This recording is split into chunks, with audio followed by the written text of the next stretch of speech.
मौलाना जर्जीस की तकरीर से पहले इतने लोग यहां नहीं थे। जो दूसरे मौलाना बोल रहे थे तो आधा मजमा भी नहीं था, और जर्जीस साहब आ गए तो उसके तो सन्नाटा छा गया, सब यहां जमा हो गए। मौलाना साहब से पहले जो मौलाना बोल रहे थे, क्या वो लैला मजनू की कहानी सुना रहे थे? वो भी कुरान, वो भी हदीस सुना रहे थे। अल्लाह ये भी देखेगा इस जलसे में आने के बाद कि तुम कुरान और हदीस सुनने आए थे या मौलाना जर्जीस को सुनने आए थे। ये हमारी नियतों पर डिपेंड करेगा, इतना याद रखिएगा। अगर कुरान और हदीस सुनने आए थे तो जर्जीस से पहले भी जो बोल रहा था वो भी कुरान और हदीस बोल रहा था, उसकी क्यों नहीं सुन रहे थे? तो इसका मतलब यह है कि आप कुरान और हदीस सुनने नहीं आए, आप जर्जीस को सुनने आए। अल्लाह की कसम, अगर जर्जीस को सुनने आए तो रात के 12 और 1 बजे तक आपने अपनी आंखें फोड़ी हैं कि आपको एक नेकी नहीं मिलेगी। मैं इस बात को अपने रब के इज्जत और जलाल की कसम खाकर और मुअक्कद करना चाहता हूं, रब काबा की कसम, एक नेकी नहीं मिलेगी। अगर सिर्फ जर्जीस को सुनने आए हो, कुरान और हदीस नहीं, तो एक नेकी नहीं मिलेगी। और कुरान और हदीस सुनने आए हो तो फिर आप ही जवाब दीजिए, इससे पहले इतनी भीड़ क्यों नहीं थी? कहां थे आप? जलेबी खरीद रहे थे। कहां थे आप? बच्चों को बैलून दिला रहे थे। कहां थे आप? हमारी गर्लफ्रेंड आई थी, मोबाइल पे बात हुई थी, उससे मिलने गए थे। हंसो नहीं, जो आई हैं वो हमारी बहनें हैं। और तुम जो हंस रहे हो दूसरों की बहनों से मिलने का जुमला सुनकर, इतना याद रख लो कि आपकी बहनों से भी कोई मिलने आया था। कमा तुदीन तुदान, जैसा करोगे वैसा भरोगे। जो दूसरों के माँ बहन बेटियों के बारे में सोचोगे, आपकी भी माँ बहन बेटी के बारे में वैसा सोचा जाएगा। ये जहन से निकालो, बदला ये होगा। यहां पर इन औरतों से पूछो क्या कर रही है बाहर, मेले में इनका क्या काम है, क्यों घूम रही हो तुम मेले में?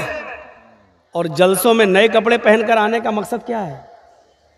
जलसों में लिपस्टिक लगाने का मकसद क्या है? जलसों में आ रही हो तो क्रीम और पाउडर लगाने का मकसद क्या है? जलसों में आ रही हो तो चमकती हुई साड़ी पहन के आने का मकसद क्या है?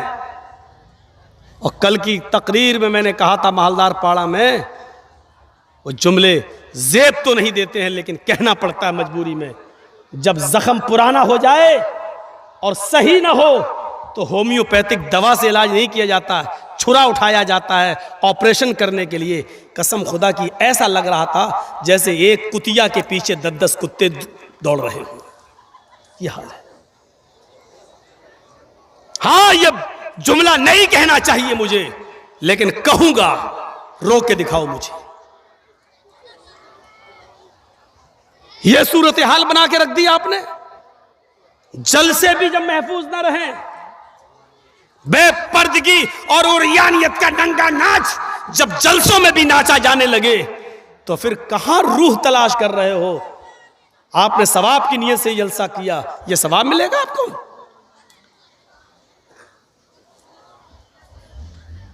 मर्दों से आवाज नहीं आ रही है, देख रहे हैं आप, और औरतों की आवाज अभी भी यहां तक आ रही है ना? आप देख लीजिए।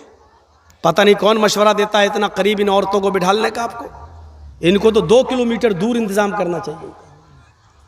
ये तो साड़ी कितने की आई तेरी, कहां से ली तूने, चप्पल के? हाँ, बिल्कुल मैच कर रही है। आज तो भाव मालूम हो गए होंगे साड़ी के और चप्पल के सबको। और कल वो जाएंगी मालदा और गाजोल के बाजार में, वो फला मेरी सहेली ले गई थी तुम्हारी दुकान से, वैसी दिखाओ हमें।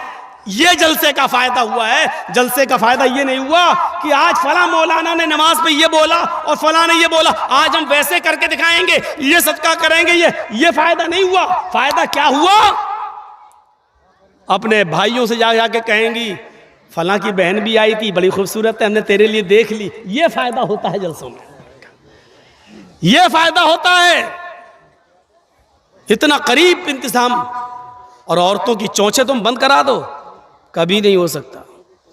अल्लाह के रसूल सल्लल्लाहु अलैहि वसल्लम जब सफर मेराज पे गए और आए और ईद का खुतबा दिया, ईद का खुतबा आपने मर्दों के बाद औरतों में दिया, तो औरतों में जो आपने ईद का खुतबा दिया वो आपने शुरुआत यहाँ से किया, माशरन निसाई तसद्दक़ना फ़इन्नी उरीतुकुन्ना अक्सरा अहलिन्नार कुलना व बिमा या रसूल अल्लाह। अल्लाह के नबी खुतबा जो शुरू कर रहे हैं औरतों का, तो उसमें आप ये कह रहे हैं, आए लेडीज, आए ख्वातीन, आए मोहम्मद रसूलुल्लाह पर ईमान लाने वालियों, सदका करो, ज्यादा से ज्यादा खैरात करो, अल्लाह की राह में दो। इन्नी उरीतुकुन्ना अक्सरा अहलिन्नार। जब मैं मेराज पे गया मुझे जहन्नम दिखाई दी, तो जहन्नम में सबसे ज्यादा जलती हुई मैंने औरतों को देखा है। औरतें जहन्नम में सबसे ज्यादा जल रही थी। कुल्ला वबिमा, सहाबियात ने कहा अल्लाह के रसूल बस इसके आगे हम कुछ नहीं सुनेंगे, आपने ये कह दिया औरतें सबसे ज़्यादा जहन्नम में जलती हुई मैंने देखी, वजह बता दीजिए, रीज़न बता दीजिए, हम उस पर अमल करेंगे ताकि जहन्नम में हमारी तादाद ज़्यादा ना हो। अमल के लिए 2 घंटे की तकरीर नहीं हुई थी 3 घंटे का लेक्चर नहीं होता था अल्लाह के रसूल के ज़माने में। उस औरतों ने क्या कहा, उन औरतों ने कुलना व बीमा, कुलना जमा मुज़क्कर गायब का सेगा ये बतला रहा है, एक ने नहीं सारी औरतों ने क्या कहा, आए अल्लाह के रसूल हमें वजह बताइए, रीजन, औरतें जहन्नम में सबसे ज्यादा जलती हुई क्यों दिखाई दी। तो अल्लाह के रसूल ने पहला रीजन, पहली वजह बताई तुक्सिरन लान, और दूसरी वजह बताई तकफुरन आशीर। पहली वजह लान तान ज्यादा करती हो, जबान बहुत चलाती हो, मुंह बहुत चलाती हो, तुम्हारा मुंह बंद होता ही नहीं है। हकीकत है 2 औरतें अगर कहीं बैठ जाएं तो कंपनी मिल जाती है। 2 मर्द अगर ट्रेन में जाएंगे तो थोड़ा सुकून मिल सकता है, लेकिन अगर 2 औरतें ट्रेन में चली जाएं तो 24 घंटे का सफ़र बहुत आसानी से कट जाएगा, बात करते करते करते करते। क्योंकि हमें और आपको एक आदमी के बारे में मालूम होगा, उनको तो पूरे ख़ानदान के बारे में मालूम होता है।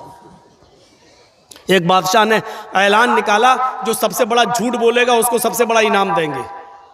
तो झूठों की कमी थोड़ी थी। एक आया, बादशाह ने कहा भक्त ये कोई झूठ नहीं है। दूसरा आया, उसने कहा ये भी कोई झूठ नहीं है। तीसरा आया, बादशाह ने कहा यार झूठ बोलो यार, ये तुम्हारा कोई झूठ है, बड़ा झूठ जो बोलेगा उसको सबसे बड़ा इनाम देंगे। लास्ट में एक आदमी आया, कहने लगा मेरा भी एक झूठ सुन लो। कहा क्या? कि आज मैंने ख्वाब में देखा, जहां तक मेरी नजर जा रही है औरतें ही औरतें बैठी हुई हैं। बादशाह ने कहा ये भी कोई झूठ नहीं, भक्त ख्वाब में देखा जा सकता है, तुमने देखा हो सारी औरतें, बहुत सी औरतें बैठी होंगी, ये ख्वाब नजर आ सकता है, ये कोई झूठ नहीं है। कहा आगे तो सुनो यार, आप बोलते बहुत हो। उसने कहा बादशाह से, पूरी बात सुनी नहीं, बीच में बोल दिए, मैंने ख्वाब देखा कि जहां तक मेरी नजर जा रही है औरतें ही औरतें बैठी हुई हैं और सारी औरतें खामोश बैठी हुई हैं। बादशाह ने कहा क्या? जहां तक नजर जा रही है औरतें ही औरतें, कहां? और सब खामोश, ये हो ही नहीं सकता। कहा क्यों? कहा 2 औरतें खामोश नहीं बैठ सकती और इतनी औरतें खामोश, इससे बड़ा झूठ तो कोई हो ही नहीं सकता। उसको सबसे बड़ा अवार्ड दिया, सबसे बड़ा इनाम दिया, सबसे बड़ा इनाम।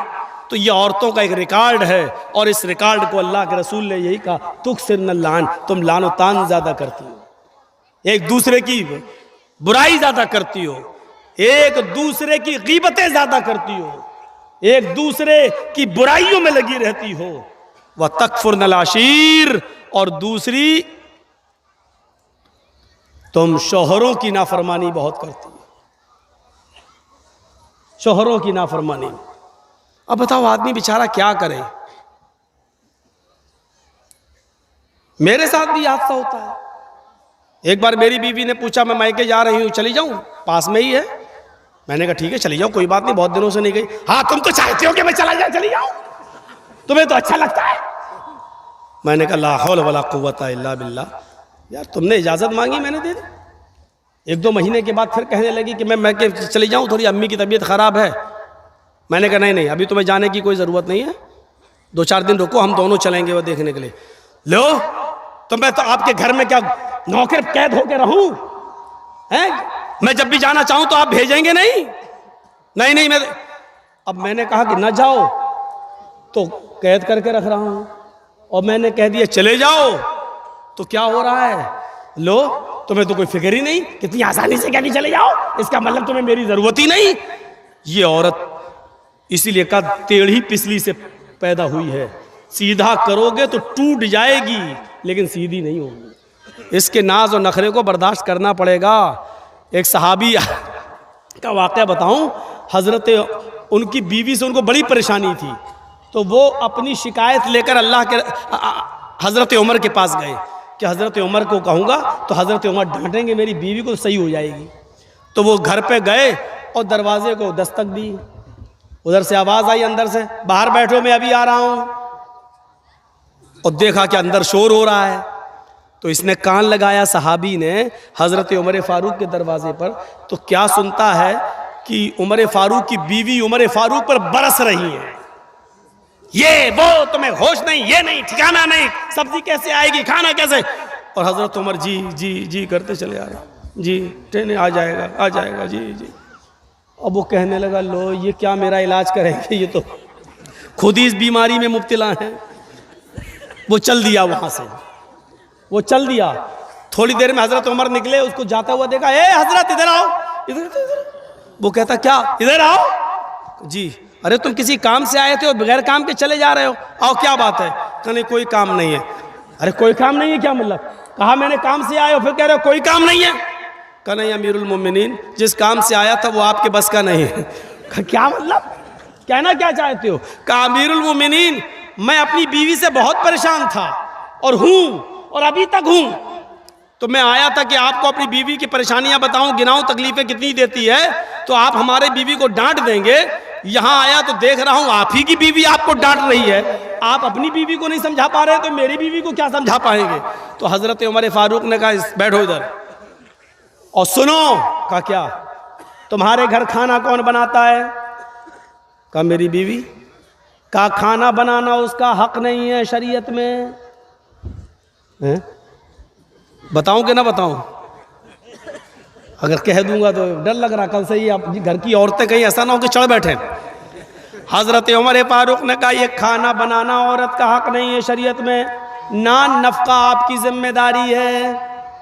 जब निकाह होता है तो उसमें मेहर मुतय्यन किया जाता है, लिखा जाता है इतना इतना मेहर अलावा नान नफ़का, यानी पकी हुई रोटी पका हुआ खाना खिलाना ये आपकी जिम्मेदारी है। लेकिन अल्लाह ने मेरी बीवी के दिलों में इतनी मोहब्बत डाल दी है कि वो घरों में बावर्चन बन जाती है, हमारे लिए खाना बना देती है। अच्छा ये बताओ तुम्हारे बच्चों की पेशाब और पायखाने को कौन साफ करता है। कहा मेरी बीवी। कहा ये भी उसकी जिम्मेदारी नहीं है, बच्चा आपका है, बेटा बेटी जो है वो बाप का कहलाता है, बच्चा पैदा हो जाने के बाद वो बाप का है, ये बाप की जिम्मेदारी है पेशाब और पायखाना करे तो साफ करे। लेकिन वो हमारे लिए बेचारी इस लेवल पे आ जाती है, हमारे बच्चों के लिए वो आया बन जाती है और वो उसका पेशाब और पायखाना भी साफ कर देती है। एक एक चीज गिनाते गए, एक एक चीज गिनाते गए। कहा जब ये सारी चीजें हमारी औरतें हमारे लिए और हमारे बच्चों के लिए कर देती हैं, तो क्या हमारा यह हक नहीं है कि उनकी थोड़ी सी डांट सुन लें, उनकी जायज बात भी सुन लें। घर चलाना है तो उनकी थोड़ी बहुत डांट भी सुनो, चले जाओ। और आइंदा ऐसा मत करना। क्या तुमने अल्लाह के रसूल का यह फरमान नहीं सुना कि बीवी औरत जो है वो आदम की पिसली से पैदा हुई है और पिसली टेढ़ी होती है, उसको सीधा करने की कोशिश करोगे तो वो टूट जाएगी लेकिन सीधी नहीं होगी। औरत को सीधा करने की कोशिश करोगे तो तलाक ले लेगी या हो जाएगी, लेकिन वो बिल्कुल सुधरेगी नहीं। इसलिए थोड़ा बहुत उसकी कजी और कभी को तुम्हें बर्दाश्त करना पड़ेगा। जी आप सही कह रहे हैं। इशारा चला गया। मेरी माँ बहनों हाथ जोड़ के विनती कर रहा हूँ, ऐसा ना हो कि कल तुम ये कहने लगो अब खाना तुम बनाओ, मौलाना साहब ने कह दिया, ये हमारी जिम्मेदारी नहीं है। ऐसा ना हो। बहुत कम जगहों पर हम ये बयान करते ही नहीं है, क्योंकि आजकल औरतें गलत इस्तेमाल भी ले लेती है ना। एक बार मैंने किसी जलसे में कह दिया था कि अगर किसी का शौहर अपनी बीवी को पूरा खर्चा नहीं देता बीवी बच्चों का, तो बीवी अपने शौहर की जेब से या अलमारी में से उतना पैसा ले सकती है, उसको बताए बगैर, जिसको चोरी नहीं कहा जा सकता है, बताए बगैर ले सकती है, जितने में उसका और उसका खर्चा चल जाए। ये जैसे ही मैंने जिस तकरीर में मैंने कहा, दूसरे दिन मेरी जेब से 5,000 रुपये गायब हो गए। उस दिन से बयान करना छोड़ दिया। ये तो नाजायज़ इस्तेमाल करती है। फिर इतनी इजाज़त दे दो 100-200 रुपए की, तो इनका 100-200 रुपए में कुछ होता ही नहीं है, 5000। फिर ये होता है कि मौलाना ने कहा तो था ले सकते, तुम देते नहीं हो इसलिए हमने ले लिया। अरे अल्लाह के बंदी, मैंने तो ये कहा है कि जितने में तेरे घर का बच्चों का गुजर बसर चल जाए उतना उतना। हाँ तो क्या हुआ, साड़ी पुरानी हो गई नहीं लाए, फेयर एंड लवली खत्म हो गई, लेने जाना है। और परफ्यूम भी तो ऐसे ऐसे आ रहे हैं, मेकअप के सामान भी तो ऐसे ऐसे। अब एक मेकअप चला वाटर प्रूफ, हमने तो वाटर प्रूफ शामियाना सुना था, वाटर प्रूफ हमने वो सुनी है, घड़ी सुनी है, लेकिन अब वाटर प्रूफ मेकअप कर लो, क्रीम पाउडर, उसके बाद चाहे कितना नहाइए धोइए वो मेकअप हटने वाला नहीं है। पानी वो वाटर प्रूफ मेकअप भी अब चलने लगे, और ये चलाना पड़ रहा है क्योंकि बंदरियां भी मेकअप कर लेती थी, और जब उनका चेहरा धुलता था तो आड़ी टेढ़ी की तिरछी निकलती थी, तो उनके बच्चे भी नहीं पहचान पाते थे। इसलिए जरूरत पड़ी ऐसे मेकअप की जो टिका रहे उनके चेहरे पर, इसलिए वो मेकअप बनाना पड़ा। अब वो बेचारी 80 साल की बुढ़ियाँ भी लगा लेती है, तो ऐसा लगता है कि हाँ ये 25-30 साल की जा रही है, 25-30 साल की। एक सही वाकया है, मैं बतला रहा हूँ, भोपाल का सही वाकया है। बेचारी एक 70, 75, 80 साल की बुढ़ी, और उसने नकाब पहन लिया, खूबसूरत बूटों वाला, फूलों से चढ़ा हुआ, और वो नकाब लगा के जा रही थी, चेहरा उसका छिपा हुआ था, खूबसूरत बुर्का। अब वो जा रही है तो 18-20 साल का लड़का उसके पीछे लग गया, ये सोचकर कि बुर्का इतना अच्छा है तो बुर्के वाली कितनी अच्छी होगी, नकाब इतना अच्छा है तो नकाब वाली कैसी होगी। अच्छा, वो धीरे धीरे चल रही थी अपनी उम्र के हिसाब से, ये समझ रहा था मुझे लाइन मार रहे हैं, लिफ्ट दे रही है, धीरे धीरे चल रही है, मतलब सेटिंग हो जाएगी, तो वो धीरे धीरे चल रही। ये बेचारा समय थोड़ी दूर जाने के बाद उसने अपना नकाब उठाया और तुतलाते हुए बोला, बेटा तू मेरा पीछा क्यों कर रहा है, मैं तो तेरी अम्मा की उम्र की हूँ। इसने कहा कमबख्त मेरी तो 1 घंटे की मेहनत ही बेकार चली गई है। तो इसको भी गुस्सा आया, इसने गुस्से में कहा, अरे अम्मा हम अपने लिए नहीं अपने अब्बा के लिए ढूंढ रहे हैं, क्या करें, 1 घंटा इसका बेकार हो गया। ये सही वाकया मैं आपको बतला रहा हूँ। और जिस लड़के ने ऐसा किया वो हमारा हमें आके बता रहा था कि भाई मौलाना तो दोस्ती हो गई है, बताना पड़ रहा, बता दिया, लेकिन जलसे में बयान मत करना। मैंने कहा जलसे में तो बयान करूंगा लेकिन तेरा नाम नहीं बताऊंगा। बड़ा अब ये हाल हो रहा है, ये हाल। तो बुर्के ऐसे, कपड़े ऐसे, और जलसे भी उससे महफूज नहीं। इबादत की रूह को पहचानने की कोशिश कीजिए।